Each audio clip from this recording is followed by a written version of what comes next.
Bueno, sí, acá está todo el equipo, así que bueno, bueno, el equipo está formado por Sebastián Pérez, Ayelén Leda, que ya estuvo participando, Verónica Sí, Ulla, y también se sí. han incorporado este año dos auxiliares que estuvieron esta mañana, ahora no sé si pueden porque alguna de ellas trabaja y qué sé yo, entonces, que son dos auxiliares, tenemos auxiliares alumnas de la cátedra, pero se han incorporado también a la investigación. Ujú. Y Ayelén Schurer, no sé si están acá, no, creo que ahora no podían. Bien, y bueno, yo que soy Mercedes Kaila, así que, bueno, y somos el equipo de trabajo. En realidad Bien. nosotros, bueno, estamos encantados de participar de este espacio porque nos ayuda muchísimo, la verdad que, bueno, hoy se habló, digamos, una disciplina, saben que nosotros tenemos un equipo que pertenece a varias disciplinas, empezando por mí, pero digamos, encantados digamos, de ir aprendiendo tiempo y colaborando, ¿verdad?, con la administración como una disciplina posiblemente un poco más joven que la sociología, que es a donde pertenezco esencialmente.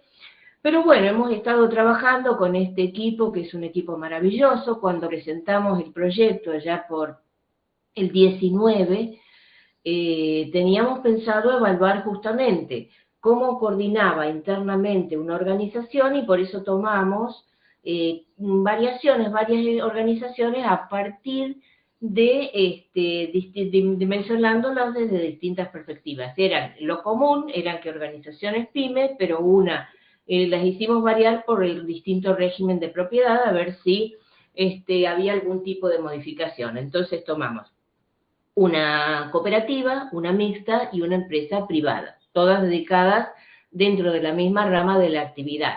Y pensábamos dimensionar justamente cómo se innovaba, etcétera. Lo que no teníamos pensado, no calculamos de ningún modo es que nos iba a agarrar la pandemia y que en Ujú. el medio esto evidentemente iba a impactar y acá, bueno, yo me sumo, porque todos los años me he sumado, siempre me apropio de una exposición anterior, en general es la de Raúl, ¿verdad? Porque vemos siempre el contexto, pero en este caso la tenemos a Yelén, que no le vamos a hacer repetir la exposición, pero ella comentó muy bien algunas de las modificaciones, es decir, siempre nos apropiamos de algo, bueno, quiere decir que coincidimos, las investigaciones más o menos cuando coinciden en algunos aspectos, todo bien. Pero bueno, además justo parte de esa exposición lo hizo Yelen Leda, que también pertenece a esa instancia. Así que bueno, nosotros reiteramos, bueno, digamos, aceptamos esa descripción por cuestiones de tiempo, no la vamos a repetir, pero sí, lo que estuvimos haciendo es, sobre todo durante este año, es evaluar el concepto de innovación. Bueno, acá son todos de administración, Mercedes, etcétera. O sea, perdón, te hago una pregunta. ¿Querés que te presentemos tu defensa? el Power, ¿Querés, sí, querés que te lo no, creo que presentemos nosotros o lo presentás vos? ¿quién lo tiene? Verónica, vos. Puedo presentarlo. ¿Qué tal? Buenas tardes a todos. Puedo Hola, presentarlo, Dale, Mercedes, si querés, no hay dale, problema. Yo sí, lo sí, hago sí, yo lo presento ya ya porque mismo. teníamos, dale. dale, si no Sí, te sí, lo ya lo presento. comparto. Dale, dale. Bien, bien, perdón, sí, sí, nos olvidamos. Así que bueno, estuvimos viendo lo que serían los conceptos de innovación, etcétera, que bueno, que es lo que veíamos de siempre cuando se habla de innovación, a veces suele haber una cierta ambigüedad en el término, ¿verdad? Y entonces, hay veces que se superpone con los departamentos de investigación y desarrollo, o a veces es solo un aspecto, entonces resultaba poco claro. Nos vimos en la obligación de hacer un recorrido por el concepto, ¿verdad? Y sobre todo los de la OCDE, ¿verdad? Ahí vimos que la innovación era hacer un producto, un servicio con procedimientos de fabricación, distribución, etcétera. Bueno, Schumpeter, no lo voy a detallar en todo caso acá porque primero que todo el mundo pertenece a la disciplina y entonces ahí que este aspecto lo tomamos básicamente no de la sociología sino de la administración, así que estuvimos haciendo un recorrido, bueno, justamente por Schumpeter, por Nos gustó también una de Meyer, justamente que era buscando un resultado, un producto emergente. También evidentemente vimos todo lo que había hablado Porter, pero bueno, Feldman, Suárez, Krieger, etcétera, pero nos gustó y apropiamos de un concepto que de Mattison y Álvarez también, que son similares, son años distintos, pero hablaban de una mejora de la actividad a través de transformaciones de gestión interna, de procesos, de estructura organizacional, de productos y de su comercialización. Y lo que vimos es que principalmente este concepto nos permitía incluir aspectos sociales, justamente las modificaciones en los regímenes que podían emerger de los regímenes de propiedad, las nuevas formas de gestión, etcétera. Es decir, que bueno, nos gustó ese concepto y que bueno, que después está definido en el trabajo. Y bueno, a partir de ahí estuvimos analizando cuáles eran las innovaciones que correspondían, etcétera. Pero después nos faltó ver justamente qué pasaba con las organizaciones. Y ahí, en realidad, posiblemente, o yo digamos, me acuso, como decía, no yo acuso, sino me acuso, a partir de la idea de que a lo mejor las organizaciones que eran privadas tenían más capacidad para implementar adaptaciones sin ningún procedimiento, etcétera. Contrariamente a esto, bueno, lo que se vio es cómo incidían los factores culturales y cuánto peso tenían, incluso aún en las organizaciones privadas, que digamos, podía justamente resolverse sin ningún tipo de protocolo o ninguna reglamentación vigente. Evidentemente se alteraron pautas culturales y para la cuestión, el aspecto de la coordinación interna, además de mirarlo justamente dentro de esos parámetros de la medición de la cultura, empezamos a ver cómo podíamos vimos las teorías de la acción racional, también de la administración. Ahí, bueno, justamente lo que se veía era las formas contractuales, todo lo que había dicho Williamson, justamente cómo podía llegarse a decisiones de racionalidad limitadas dentro de la organización. Lo que veíamos es que en estos aspectos poco espacio se dejaba a veces para la cooperación al interior de la organizacional. Y nos definimos por una teoría que en algún momento, algún momento que nos invitaron, que es una teoría nueva, digamos, siglo XXI. Nosotros estudiamos muchas veces la corriente francesa dentro de la sociología, y en Francia la están aplicando en este momento, ya la hicieron, que es una teoría que es multidisciplinaria. Y sabíamos de los problemas que puede tener una teoría que es multidisciplinaria, pero bueno, entendimos también que, digamos, porque a veces nosotros formamos a una persona dentro de una sola disciplina y los trabajos son interdisciplinarios, la vida en general también se nos presenta, ¿no?, desde una sola perspectiva. Entonces, esta teoría en realidad, además de ser una teoría muy reciente de convenciones, se empezó a estudiar, se aplica ahora en este momento, ya la aplicaron en Francia en lo que sería el Instituto de la Vivienda, que es algo así como decirle los FONAVI, y sirve muy bien con todo el país para diagnosticar, pero además para producir modificaciones. Y ahora la están aplicando en el sistema educativo.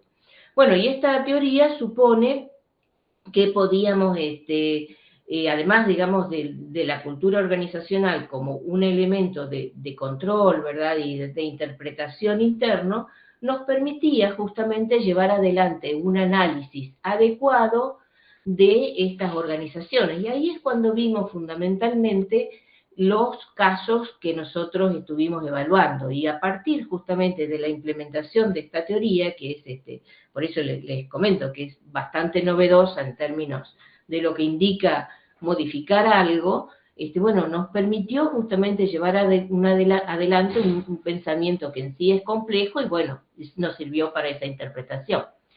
No sé si los compañeros del grupo quieren comentar alguna cuestión del caso, alguna... Sí. Sí, yo quería ampliar brevemente dos ejes de la teoría que usamos, que serían la economía de las convenciones en la convención doméstica y la convención mercantil. Por esta caracterización vinculada a los regímenes de propiedad que mencionaba Mercedes antes, los ejes teóricos de estas convenciones se orientan en la convención doméstica en el orden de lo que denomina la teoría los principios de justicia, que tienen que ver con el apego a la tradición. Y entonces las vinculaciones que hacen, las mediciones que hacen sobre los sujetos, están orientadas a esa valoración de la tradición. Entonces, bueno, hay una idea como de una jerarquía que puede ser asimilada a lo familiar, aunque no la reproduce estrictamente, pero sí homogeneiza, digamos, esos parámetros, con esta estructura, digamos, de relaciones entre padres e hijos, digamos, aunque no estrictamente tengan que ser empresas familiares, ¿no es cierto?, sino por el tipo de relación y de valoración entre los sujetos que realiza la teoría. Y otro elemento que es muy importante en esta convención es el orden de los dispositivos, de los objetos, porque este concepto que después mis compañeros van a trabajar mejor, pero el concepto de dispositivos es central en la aplicación, en el análisis y en la transformación entre convenciones. Y en la convención doméstica el orden de los dispositivos está vinculado con los objetos que se donan en la reproducción de la tradición, ¿no es cierto? Como por ejemplo un regalo. Mientras que en la convención mercantil, que es otro de los ejes de las teorías que analizamos, el principio de análisis, de valoración, está vinculado a la eficiencia productiva. Y en esa valoración de la eficiencia, los sujetos que son portadores de este valor, de esta eficiencia, son los expertos.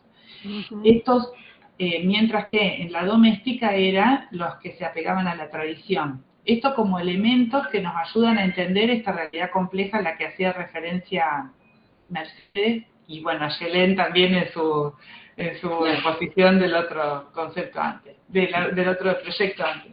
Claro, digamos, sí, perdón, no, sí que digamos que tiene una complejidad teórica, pero digamos nos permitió interpretar correctamente la coordinación y evaluar en todo caso eventualmente alguna de las innovaciones que se hubieran podido aplicar, incluso reconocidas, aplicables como correctas, y sin embargo no se pudieron aplicar por la pertenencia a distintas tradiciones, es decir, conceptos, las personas no se visualizaban o la organización no se reconocía haciendo algo distinto, ¿verdad? Y entonces, bueno, ahí se vio el factor cultural, pero más que nada creo que hubo alguna vertiente importante, digamos, algunos conceptos que nos resultaron muy fáciles de aplicar justamente por esta teoría, ¿no? Para sintetizar. Es decir, que, bueno, en Francia la están aplicando en todo lo que es los FONAVE, nosotros más modestamente la aplicamos en unas organizaciones de 3 casas, ¿verdad? No sé si a Yelén querés comentar del caso tuyo, o Sebastián, si vos querías interpretar que... En el orden que les parezca. Sí. Bueno, entonces, ¿qué tal? Muy buenas tardes. Buenas tardes, Sebastián.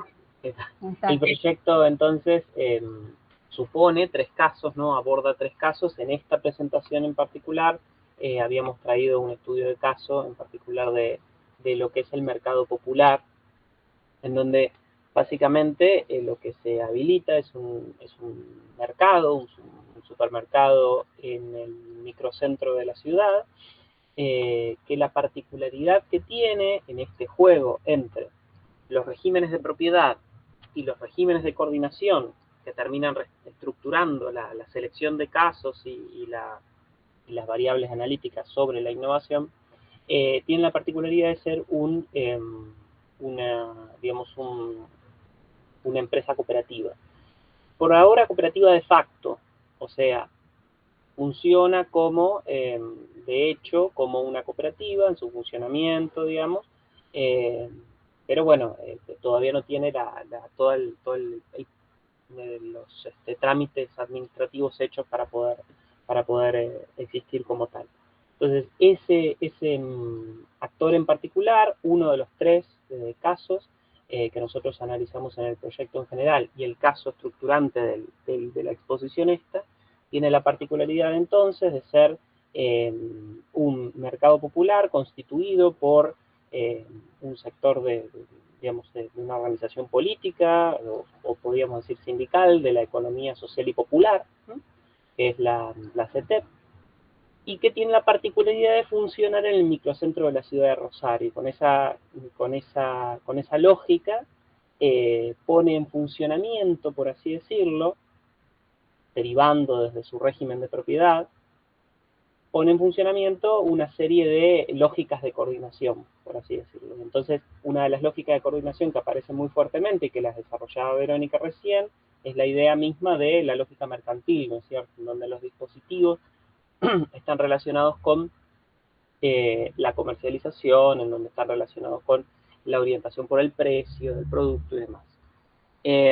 Después hay claramente una lógica eminentemente de la participación, ¿no es cierto?, una forma de coordinación relativamente democrática por el funcionamiento, si se me permite, directivo, gerencial de la organización, ¿no es cierto?, por la dinámica, reitero, de hecho cooperativa. Entonces hay una mesa en donde a través de los productores que colocan los productos en el mercado, en este supermercado céntrico, participan de una mesa de decisión que termina por definir, bueno, las diferentes estrategias que tendrá esta empresa cooperativa.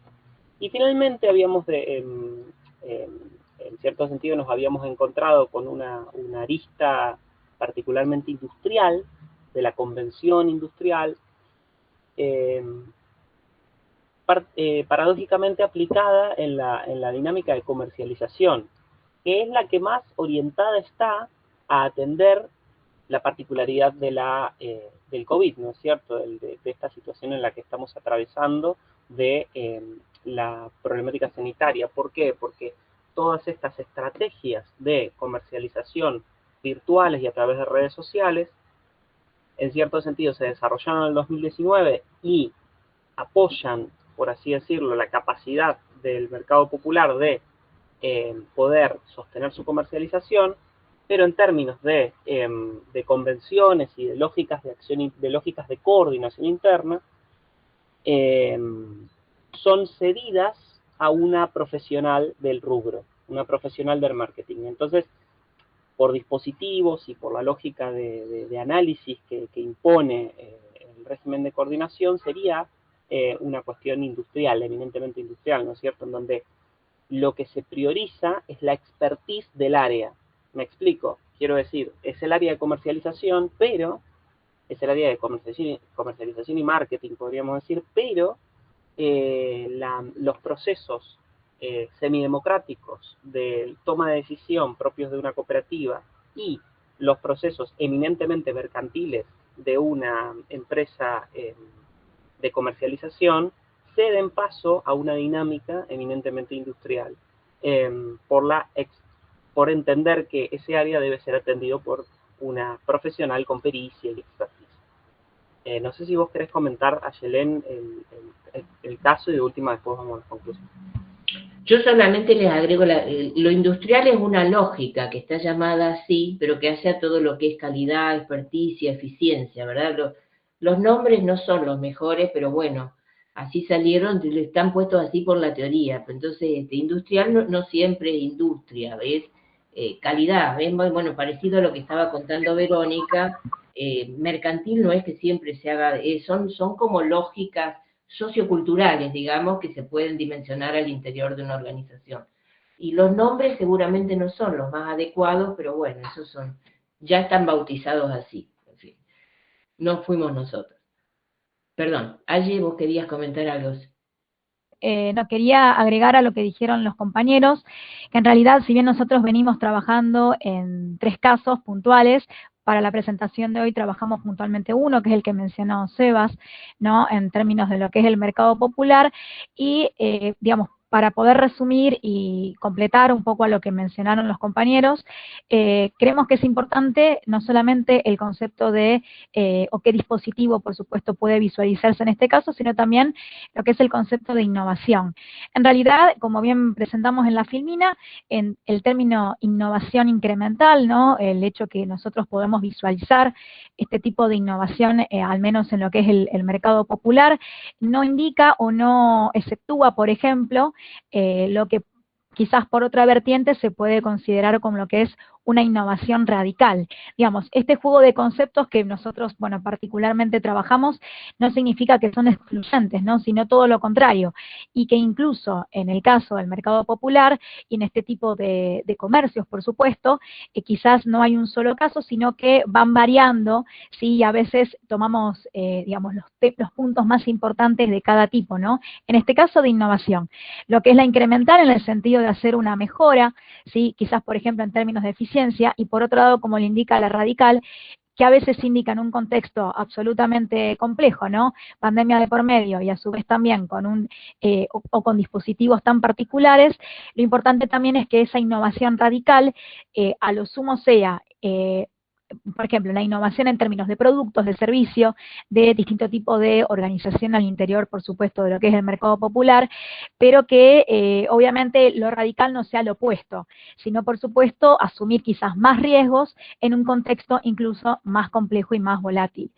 Lo que sí quisiera destacar además es que en este caso el mercado popular, como en los otros casos que hemos trabajado, pero este no es la excepción, creemos que a pesar del contexto en el cual se encuentra y a su vez el tipo de organización que estamos trabajando, que no solamente tiene que ver con una cuestión de organización interna, sino también hacia el cliente, digamos, y cuál es el trato y, digamos, el vínculo social, por supuesto, con los clientes que acuden al lugar, tiene que ver que a pesar de los nuevos parámetros, los nuevos protocolos, todo lo que tenga que ver con el cumplimiento de legislación vigente, ¿sí? O nuevas normativas en términos, por supuesto, incluso de lo que es el COVID.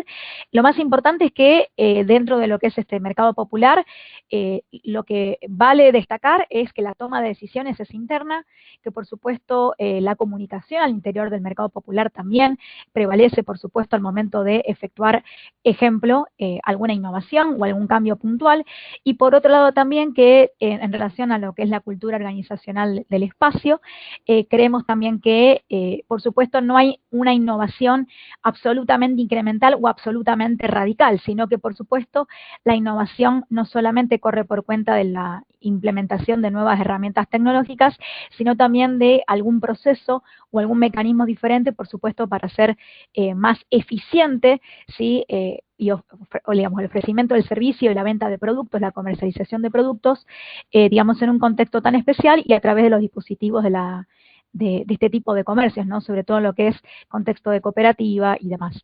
La verdad es que el trabajo nos permitió, digamos, y el contexto nos permitieron indagar con innovaciones que a veces decíamos, bueno, ¿qué se producirá?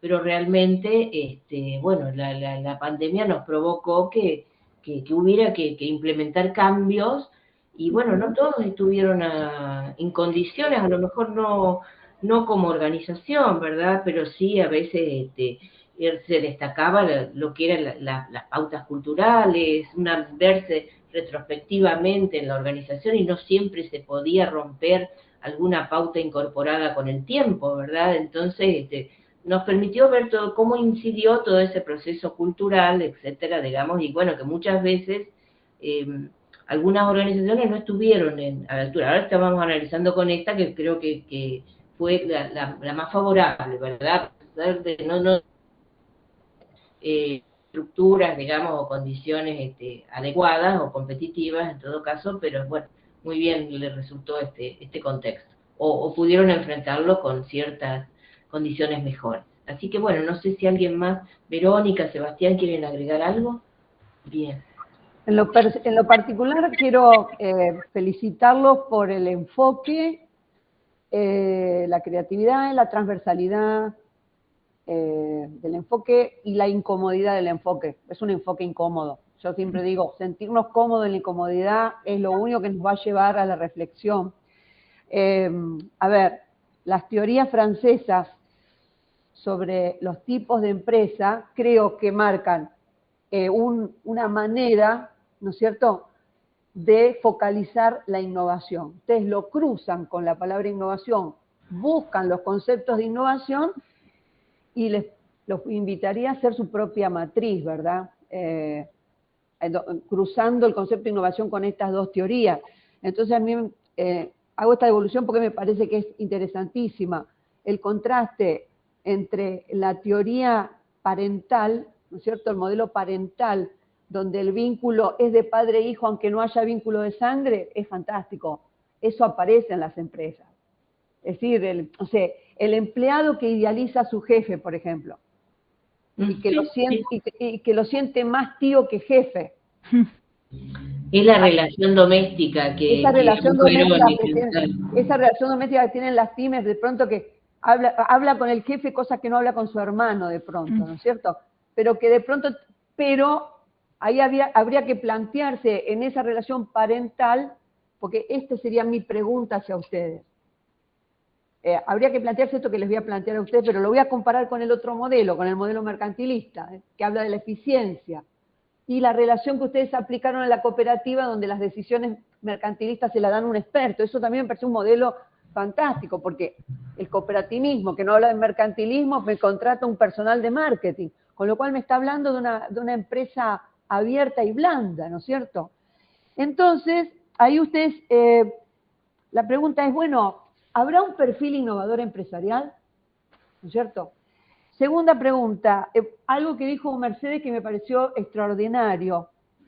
Las empresas no se reconocen haciendo algo distinto, claramente, porque no quieren salir de su zona cómoda. Entonces, ustedes que se sintieron motivados por la palabra cambio a partir de la pandemia, descubren que realmente las empresas no se reconocen haciendo algo distinto. Entonces, esto me condujo a este planteo que les hago. En esos dos modelos que ustedes comparan, ¿cuáles son las barreras de entrada a la innovación? Esto quizás sería para mí la pregunta, la inquietud que tengo, ¿no es cierto? ¿Por qué les pregunto esto? Porque innovar, las empresas a veces piensan que innovar es invertir en tecnología.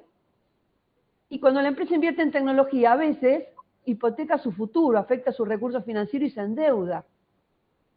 Y a veces las empresas innovan para copiarle a sus competidores, solamente para seguir al competidor, sobre todo en las empresas familiares pymes, donde están esos vínculos parentales. Entonces la pregunta que hago es esta: ¿cuáles son las barreras a la innovación en esos dos tipos de modelos que ustedes plantean? En todo caso, en la más tradicionalista, la doméstica, sería una idea, digamos, de pertenencia, de jerarquía, tendría que estar autorizada de alguna forma por el colectivo, o bueno, por siguiendo o podríamos decir la gerencia para darnos una mirada gráfica. Muy bien. Y se podría acatar. En cambio, en la lógica de la calidad, o llamémosla industrial, como quieran, debería ser la pertenencia a un programa o a un planteo, pero que sí que dimensionáramos exactamente que esto cuál va a ser el impacto, es decir, habría una idea de autoevaluación, digamos, qué efecto tiene dentro de esto, dentro de un programa. Bien. En el cambio, si lo medimos desde una idea más mercantil, o sea, algo que piensa en el beneficio, con la contraparte, tendría que darme un resultado inmediato. Esto, por ejemplo, era imposible verlo en el marco de, digamos, de un escenario absolutamente nuevo, o sea, porque no se podía dimensionar. Y en realidad ninguno estuvo en condiciones tanto de seguir una tradición o de hacerlo o dimensionarlo. Así fuera que uno... Entonces, a ver, el contexto impuso una lógica muy difícil de acomodarse. Sí lo pudieron hacer aquellos que tenían alguna práctica más democrática, que en todo caso fue esta que contó Sebastián, ¿no? Digamos, y esto, ¿por qué? Porque era vivido ya, por eso como pauta cultural dentro de esta práctica. Entonces sí, se podía, la dinámica era cómo resolvemos esta cuestión, pero digamos, hay veces que la autoridad, para decirle a la gerencia, siguiendo las tradiciones, etcétera, era como que no se reconocía haciendo una innovación, de incorporar, un pago, un delivery, digo alguna cuestión. ¿Por qué? Porque ellos no se frecuentaban con el cliente, etcétera, o hacer un tipo de takeaway, tampoco se les ocurrió porque ellos no se reconocían haciendo esta u otras prácticas, digo por solo modo de ejemplo, de darlo como se puede resolver en la inmediatez, ¿verdad? Y no tenían de mecanismos democráticos, que era lo que señalaron tanto Ayelén como Sebastián, ¿no? Que bueno, o cualquiera hubiera sido el mecanismo. Creo que pero bueno, se puede afinar más y elaborar alguna matriz tal cual, digamos, bueno, nos falta, digamos, ver las conclusiones finales para todo esto más adelante también, ¿no? Pero buena idea. Perdón, agrego un detalle que por ahí no lo dijimos por esto del tiempo de la exposición y demás, y en respuesta a lo que está planteando Adriana, es el mismo dispositivo cívico, digamos, es la misma dinámica de decisiones democráticas la que termina entregando no entregando acríticamente, sino reconociendo las limitaciones que esa mesa directiva, por así decirlo, tenía para llevar adelante actividades de marketing y de mercadeo, la que lo termina entregando a una persona con expertise.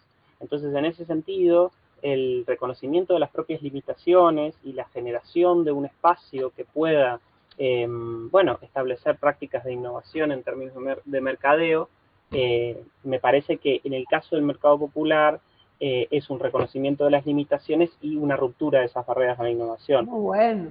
Entonces, en ese aspecto se puede tratar. Después hay un concepto de dispositivo de calidad complejo que está en el artículo y que les invito a leerlo, que también me parece que en cierto sentido va en respuesta a lo que plantea Adriana, pero no me quiero extender por cuestión de tiempo. Por eso mismo te lo pregunté, porque lo leí y me pareció fantástico el artículo, y quiero compartirlo en parte con la gente de mi equipo, la veo ahí Adriana, porque ¿sabés qué vi relación, Adri, la función?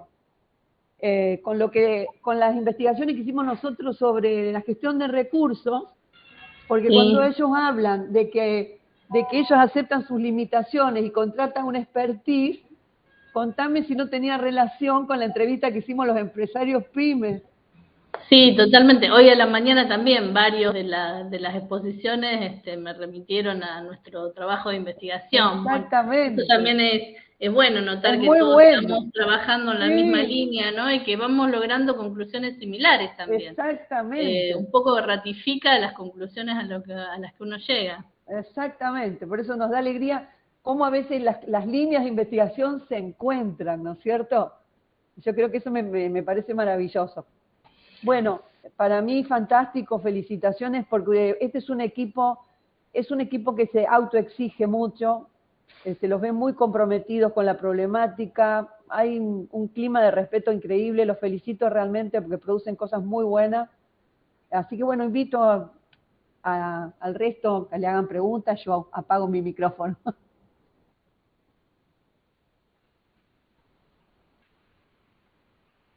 Bien, lo bueno fue lo que veo, de lo que decía y lo que dijo Adriana y Adriana, que es que bueno, que hemos llegado a conclusiones muy similares, incluso aplicamos teorías distintas, absolutamente distintas. Nosotros estamos acá haciendo un ensayo con algo bastante más novedoso y bueno, que bastante más complejo también, pero interesante como desafío, ¿verdad? Y entonces, bueno, lo bueno es que, digamos, llegamos a ya tenemos 2 puntos de contacto, digamos, con la descripción que hizo Raúl esta mañana y con los resultados. O sea, estamos en el medio solamente aplicando otra